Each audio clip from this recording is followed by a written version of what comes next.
Hello friends, जैसा कि हमने देखा एक लड़का सॉन्ग जाएगो जिसके ऊपर अपने दो छोटे सिबलिंग्स की जिम्मेदारी होती है और वो गलती से एक ऐसे हाई स्कूल में एडमिशन ले लेता है जहां पर उसके अलावा कोई भी लड़का नहीं है और पहले ही दिन वो वहां की टाइकोंडो कराटे और मार्शल आर्ट चैंपियन से टकरा जाता है। उस पर अपना सारा खाना गिरा देता है और जैसे ही वो क्लास में पहुंचता है चारों तरफ उसे लड़कियां ही दिखाई देती हैं। पूरे स्कूल में इसके अलावा कोई लड़का ही नहीं है। तो अब देखते हैं कि क्या होता है।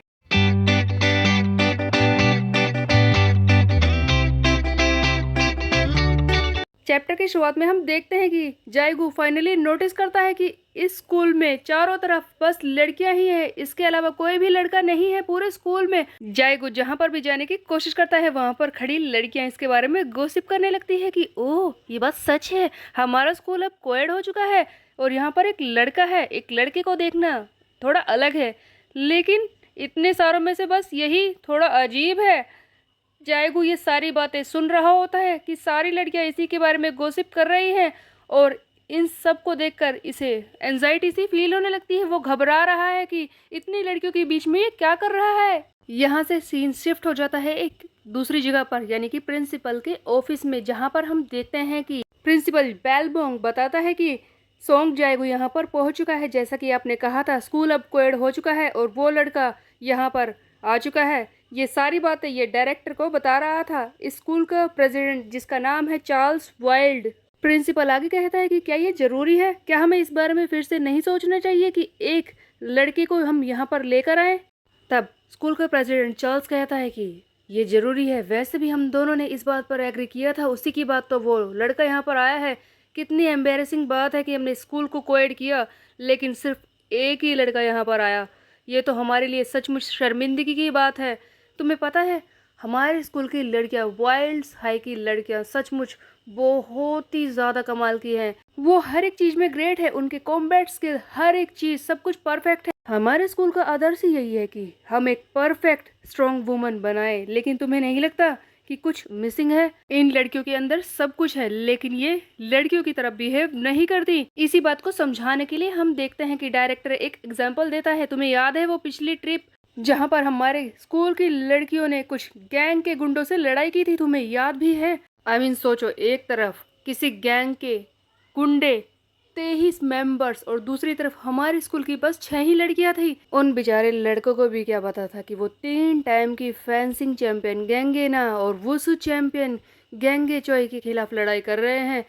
6 लड़कियों ने 23 मेंबर्स को पीटा था। तब प्रिंसिपल पेलबोंग कहता है कि ये तो कमाल की बात है, इस पर तो हमें गर्व होना चाहिए। तब आगे प्रेसिडेंट कहता है कि ऑफ कोर्स मुझे है, लेकिन तुम्हें वो दूसरी बात याद है जब एक बैंक में कई सारे गुंडे घुस आए थे रॉबरी करने के लिए?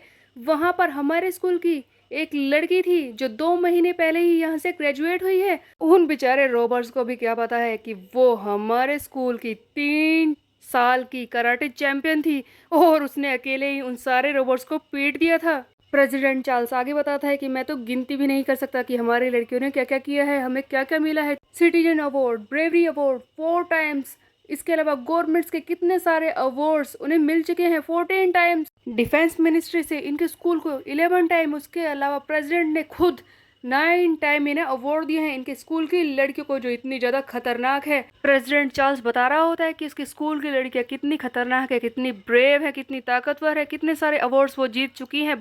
तब प्रेसिडेंट आगे कहता है कि लड़कियों को एकदम फूल की तरह होना चाहिए। हमारे स्कूल की लड़कियां परफेक्ट है, कमाल की है, लेकिन उनके अंदर कोई भी लड़कियों वाली बात नहीं है और हमें वो जगाना होगा। तब प्रिंसिपल ये सारी बातें सुनकर रोने लगता है और कहता है कि सर आपने सही कहा, मैंने तो ये सारी चीज़ें नोटिस ही नहीं की थी, आपने तो कमाल की बात सोची है। आप बताइए, जो आप कहेंगे वो मैं कर दूंगा, आपको ये चेला सब कुछ करेगा। तब प्रेसिडेंट चार्ल्स कहता है कि हम अपनी लड़कियों को स्पेशल ऑप्स की तरह ट्रीट कर रहे हैं, वो हमारी बच्चियां हैं, हमें उन्हें सुधारना ही होगा, उन्हें सिखाना होगा कि लड़कियां किस तरह से बिहेव करती हैं। इसमें ज़्यादा देर नहीं हुई है, चलो उन्हें न्यूज़ लेटर देने का वक्त आ चुका है। तभी हम देखते हैं कि सीन फिर से शिफ्ट हो जाता है सॉन्ग जाएगू पर, जो अभी तक परेशानी में घूम रहा है। तभी वो एक कॉरिडोर से गुजरता है जहाँ पर कई सारी ट्रॉफीज़ रखी हुई हैं, जिन्हें देखकर ये और भी ज़्यादा घबरा जाता है और याद करता है कि उसे 3 साल की स्कॉलरशिप मिली है इस स्कूल की, इसके पास कोई ऑप्शन ही नहीं है, वो इस स्कूल को छोड़कर भी नहीं जा सकता। उसने डायरेक्टर से प्रॉमिस किया है कि वो 3 साल तक गुड अटेंडेंस रखेगा, वो रोज स्कूल में आएगा। और ये सोचकर जायगू रोने लगता है, फ्रस्ट्रेट होने लगता है। तभी हम देखते हैं कि सारी लड़कियों के फ़ोन पर एक मैसेज आता है, ये प्रिंसिपल की तरफ से आया है, जहाँ पर लिखा हुआ है कि जैसा कि सभी लड़कियां जानती हैं कि स्कूल अब कोएड हो चुका है, हमारे स्कूल की लड़कियां सब कुछ सीख चुकी हैं, अब बारी है इमोशनल होने की, इमोशनल चीज़ें सीखने की। इसीलिए स्कूल में एक लड़के ने एडमिशन लिया है, सोंग जाएगू, जिससे आप सीखेंगे अपने गर्लहुड को अवेकन करना। सोंग जाएगू की हेल्प से तुम लोग उन चीज़ों को अवेकन कर पाओगे जो तुम पहले नहीं जानती थी। सो गाइज, बेसिकली चार्ल्स का ये मकसद था कि लड़कियों के स्कूल में अगर लड़कों को लाया जाए तो उनके अंदर की इमोशनल फीलिंग बाहर निकलेगी। लेकिन गड़बड़ तब हो जाती है जब एक ही लड़का सोंग जाएगू स्कूल में आया है। अब क्या परेशानी खड़ी होने वाली है। सभी लड़कियां जैसे ही ये फोन पर आया न्यूज लेटर पढ़ती हैं, वो हैरान हो जाती हैं। फाइनली सभी लड़कियों को पता चलता है कि ये सच है कि उनके स्कूल में एक लड़का आ चुका है। सभी उसे देखने के लिए इधर उधर भागते हैं। सभी लोग सोंग जाएगू पर नजरें टिकाकर बैठे हैं। उधर जाएगू बेचारा परेशान हो रहा है, छोटी छोटी स्कर्ट्स इन्हें देखकर सुबह से वो तंग आ चुका है। चारों तरफ उसके लड़कियां हैं और हम देखते हैं तभी एक बहुत ही बड़ा अटैक जाएगू को आने वाला था। विंडो के बाहर से कई सारी लड़कियां तो उसे पहले ही घूर रही थी। तभी हम देखते हैं कि एक लड़की जो ऊपर वाले फ्लोर से सीधे आकर विंडो के पास कूदती है एंड इस कूदने के प्रोसेस में उसकी पैंटीज तक इस सोंग जाएगू को दिख जाती है। ऑफ कोर्स ये सारी लड़कियां बिल्कुल लड़कों की तरफ बिहेव करती है। जाएगू को एक के बाद एक झटके लग रहे हैं और सबसे बड़ा झटका तो तब लगता है जब ये लड़की ऊपर से कूदकर सीधे विंडो के पास आती है, अपनी कोहनी से विंडो के कांच को तोड़ देती है और जल्दी से जाएगू की टाई को पकड़कर उसे अपनी तरफ खींचती है। ये लड़की जो विंडो से कूदकर नीचे आई है, ये है डल डल चोई, जो कि ताइक्वांडो क्लब की लीडर है, जिसे देखकर जाएगू को झटका लगता है कि इस स्कूल की लड़कियों को आखिरकार क्या हो गया है, ये इस तरह से बिहेव क्यों कर रही हैं। तभी हम देखते हैं कि डेल डेल इसे अपनी तरफ खींचती है और कहती है कि तुम मेरे हो।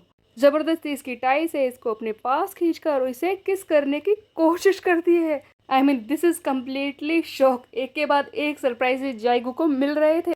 अब जाएगू किस तरह से ऐसे स्कूल में सरवाइव कर पाएगा जहां पर लड़कियों को ये तक नहीं पता कि वो लड़कियां हैं, वो बिल्कुल लड़कों की तरह बिहेव करती हैं। अब क्या होगा ये हम देखेंगे नेक्स्ट चैप्टर में।